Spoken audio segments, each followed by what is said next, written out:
కొత్త రేషన్ కార్డుల జారీకి cabinet sub committee వేశామని మంత్రి ఉత్తమ్ కుమార్ రెడ్డి శాసన మండలిలో పేర్కొన్నారు. సంక్రాంతి తర్వాత కొత్త కార్డులు అందజేస్తామని ప్రకటించారు. ఇప్పుడిచ్చే 6 కిలోలతో పాటు సన్నబియ్యం అందజేస్తామన్నారు. కొత్త రేషన్ కార్డులకు 956 కోట్ల రూపాయల వ్యయం అంచనా అవుతోందన్నారు. కొత్తగా 36 లక్షల మందికి రేషన్ కార్డులు ఇవ్వాలని యోచిస్తున్నట్లు తెలిపారు. కొత్త రేషన్ కార్డుల జారీపై కేబినెట్ భేటీలో చర్చిస్తామన్నారు. రేషన్ కార్డుల జారీలో పాత పద్ధతి కొనసాగుతుందన్నారు. రేషన్ కార్డుల్లో ఎలక్ట్రానిక్ చిప్లు ఏర్పాటు చేస్తామన్నారు.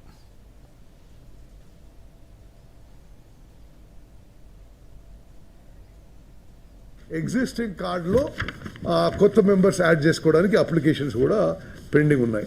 ఇప్పుడు ప్రభుత్వ అంచనాల మేరకు మేము చేసిన ఎక్సర్సైజ్ అంచనాల మేరకు అప్రాక్సిమేట్గా మరో 10 లక్షల రేషన్ కార్డ్స్ ఇవ్వాల్సి ఉంటుంది.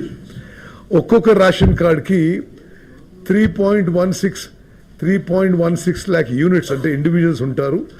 అంటే మొత్తము కొత్తగా 31 లక్షల మందికి రేషన్కి ఎలిజిబిలిటీ చేయాల్సిన అవసరం ఉందని చెప్పి మేము చేసిన అంచనా అని చెప్పి మనవి చేస్తూ